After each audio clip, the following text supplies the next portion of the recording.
আমার প্রিয় ভাইয়েরা, জাকাতকে আল্লাহ সুবহানাহু ওয়া তাআলা ফরজ করে দিয়েছেন। যেখানে আল্লাহ রাব্বুল আলামিন নামাজের কথা বলেন, সেখানে আল্লাহ সুবহানাহু ওয়া তাআলা জাকাতের কথা বলেন। যেখানে আল্লাহ সুবহানাহু ওয়া তাআলা বলেন, বান্দা তোমরা নামাজ কায়েম করো, সেখানে আল্লাহ বলেন জাকাত তোমরা প্রতিষ্ঠা করো। আল্লাহ রাব্বুল আলামিন বলেন আকিমুস সালাত ওয়া আতুজ যাকাত, নামাজের পরবর্তী স্থানে আল্লাহ রাব্বুল আলামিন জাকাতের কথা বলেছেন। তাই কোরআন কারীমের ভিতরে আল্লাহ সুবহানাহু ওয়া তাআলা জাকাতের কথা বলেছেন, তার মানে হচ্ছে আল্লাহ জাকাতকে ফরজ করে দিয়েছেন। রাসূলুল্লাহ সাল্লাল্লাহু আলাইহি ওয়াসাল্লাম এক হাদিসের মধ্যে স্পষ্ট ভাষায় বলেন, ইসলামের 5টি খুঁটি রয়েছেন। ইসলামটাকে যদি আপনি সঠিকভাবে পরিচালনা করতে চান, আপনার 5টা জিনিস করতে হবে। তার ভিতরে একটা হচ্ছে আপনার জাকাতের কথা বলা হয়েছে ইসলামের খুঁটি হিসাবে। তো আমরা একটি হাদিস জানতে পারলাম এবং কোরআন থেকে আমরা বুঝতে পারলাম। একটি বয়ানের একটি হাদিস আপনার সামনে পেশ করি। বুখারী শরীফের বর্ণনার মধ্যে পাওয়া যায়, কোনো মানুষ যদি জাহান্নামী বান্দার অন্তর্ভুক্ত হয়ে যায়, জাকাত যদি প্রদান না করে, কোনো মানুষ যদি তার রেখে দেওয়া সম্পদ যদি আল্লাহর রাস্তায় ব্যয় না করে, ইনসাফ যদি কায়েম না করে, কোনো মানুষের সম্পদ যদি আত্মসাৎ করে, নিজের সম্পত্তি যদি বৃদ্ধি করে, জাহান্নামের ভিতরে ওই মানুষদেরকে সাপ বানাবেন। কিভাবে সাপ বানাবেন? তার জায়গা সম্পত্তিগুলোকে আপনি সাপ বানাবেন এবং সাপ বানাইয়া ওই মানুষটাকে ছোবল মারবেন। ওই মানুষটা বলবেন, সাপ আজ কেন আমার সাথে এমন ব্যবহার করছো? তখন সাপ বলবেন, দুনিয়ার জমিনের ভিতরে যে রেখে দেওয়া সম্পত্তি ছিল, জাকাত তুমি আদায় করো নাই, আল্লাহ রাস্তায় দান সদকা তুমি করো নাই, এই না করার কারণে এই সম্পত্তিগুলো আজ মূলত সাপ হলো। আর এই সাপ হয়ে মূলত তোমাদেরকে সবুল মারার জন্য আল্লাহ রাব্বুল আলামিন আদেশ করে দিয়েছেন। তাহলে আমরা বুঝতে পারলাম জাকাত খুব গুরুত্বপূর্ণ একটি বিষয় হয়ে দাঁড়ায়। জাকাত আমরা কাদেরকে দিতে পারবো আর কাদেরকে দিতে পারবো না, জাকাতের কথা যদি আমরা বলি, জাকাতের দেওয়ার স্থান হচ্ছে আপনার 8টা স্থান আছে। এই 8টা স্থানের ভিতরে আপনি মূলত জাকাত দিতে পারবেন। এক নাম্বার হচ্ছে আপনি ফকির যারা আছে তাদেরকে দিতে পারবেন, মিসকিন যারা আছে তাদেরকে দিতে পারবেন, এতিম যারা আছে তাদেরকে আপনি দিতে পারবেন। তবে আমরা সাজেস্ট করব আপনি জাকাত দেওয়ার ক্ষেত্রে আপনার নিকটবর্তী যে মানুষগুলো আছে, আপনার আত্মীয় স্বজনগুলো আছে, তাদেরকে আপনি মূলত আগে জাকাত দিবেন। কেননা আল্লাহ রাব্বুল আলামিন কোরআন কারীমের ভিতরে বলেছেন, কু আনফুসাকুম ওয়া আহলিকুম নার, আগে নিচে বাঁচো, তারপর তোমার নিজের পরিবারকে বাঁচাও। তার মানে এখান থেকে বোঝা যায় নিজের আত্মীয় স্বজনকে আপনি মূলত আগে বাঁচাবেন।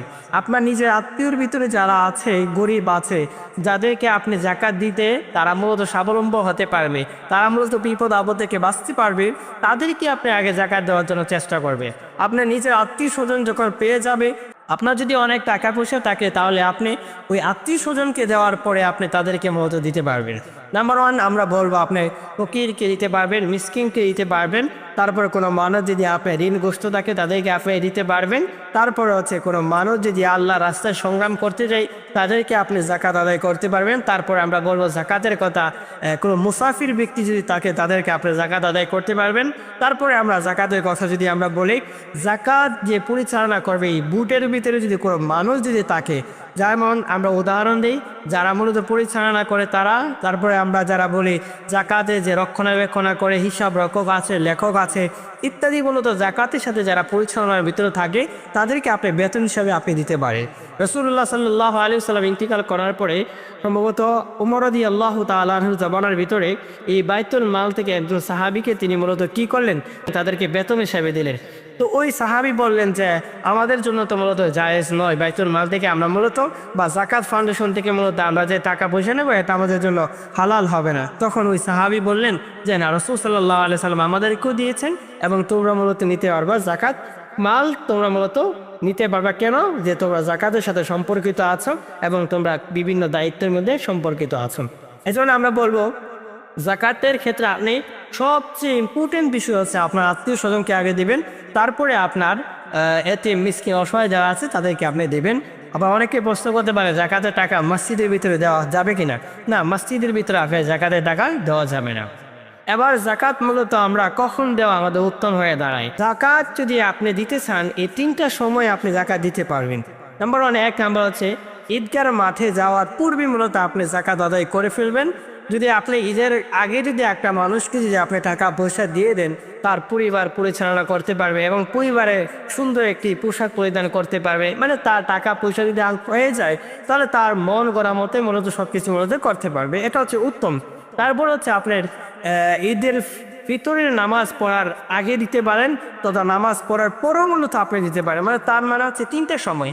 1 নাম্বার হচ্ছে ঈদের আগে দিবেন, তারপর হচ্ছে ঈদের দিন দিতে পারবেন, তারপর হচ্ছে ঈদের পরে আপনি মূলত দিতে পারবেন। তবে উত্তম বিষয়টা হচ্ছে আমি মনে করি ঈদের আগে মূলত দেওয়া উত্তম, কেননা ওই সময় বান্দা তার পরিচালনা করার জন্য তার পরিবার ওই সময় যদি টাকাটা পেয়ে যায় তাহলে সুন্দর করে ঈদটা মূলত তারা উপভোগ করতে পারবে এবং কোনো একটা বিপদ যদি থাকে ওই বিপদ থেকে মূলত রক্ষা পেতে পারে। কোনো মানুষ যদি মূলত আমরা বলি যে ইসলামের পথে আনার জন্য আপনি মূলত দান সদকা যদি করেন, হ্যাঁ এটাও মূলত আপনি জাকাতের টাকা দিয়ে আপনি দান সদকা করতে পারেন। আজ আসুন আমরা মূলত কিছু কথা বলি। আমরা জানি আমাদের সমাজের মধ্যে একটি কথা আছে, জাকাত শুধু স্বর্ণ এবং মূলত আমরা রূপার দিতে হবে। 7.5 ভরি স্বর্ণ এবং 52.5 তোলা রূপা যদি কোনো মানুষের কাছে যদি থাকে তাহলে তাদের উপরে জাকাত দেওয়া কি হয়ে যায়, ফরজ হয়ে যায়। শুধু আমরা জানি জাকাত হালি এতটুকুই দিতে হবে না, আরও অনেক কিছু আছে। আপনার মাল সম্পদের জাকাত দিতে হবে, আপনি যদি ব্যবসা বাণিজ্য করেন ওই ব্যবসা বাণিজ্য জাকাত আপনি দিতে হবে।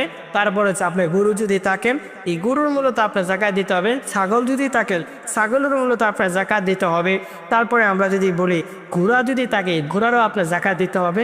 আপনি যদি ফসল যদি ফলান তারও মূলত আপনি জাকাত দিতে হবে। তার মানে আমরা এখান থেকে 7টা বিষয় বলছি। 1 নম্বর আমরা যদি বলি যে স্বর্ণ যদি থাকে সেটারও আপনি জাকাত দিতে হবে, রূপা যদি থাকে এটারও জাকাত দিতে হবে। তারপর আমরা কি বললাম, যদি আপনি গরু থাকে এটারও জাকাত দিতে হবে, ছাগল যদি থাকে এটারও জাকাত দিতে হবে।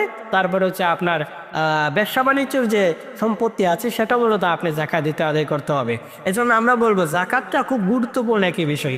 যাকে আল্লাহ অর্থ সম্পদ দিয়েছেন তাদের উপর হক হচ্ছে যে তারা যেন অন্য যে মানুষগুলো আছে ক্ষুতি দরিদ্র মানুষগুলো আছে তারা যেন তাদের কাছে মূলত আপনার কি দেন, উপহার দেন।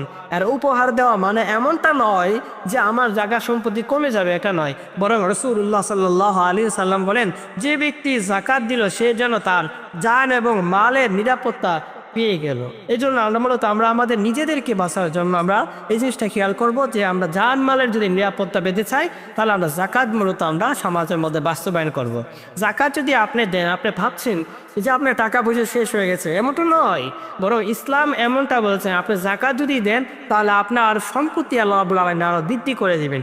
এজন্য আপনি চেষ্টা করবেন আপনার সর্বোচ্চ দিয়ে মূলত আপনার আল্লাহ আপনাকে অর্থ সম্পদ দিয়ে থাকে তাহলে আপনি এই বিধানটা আপনি কখনো অবহেলা করবেন না। প্রিয় ভাইয়েরা, আপনারা অবশ্যই এটা আদায় করবেন। যদি আদায় না করেন কাল কিয়ামতের কঠিন ময়দানে ধরা পড়ে যাবেন এবং জাহান্নামের ভিতরে আপনার সম্পত্তিগুলো মূলত আপনার বিপদ আপদের কারণ হয়ে দাঁড়াবেন। আসুন আমরা আমাদের সমাজের ভিতরে জাকাত প্রতিষ্ঠা করি, জাকাতকে আমরা মূলত প্রাধান্য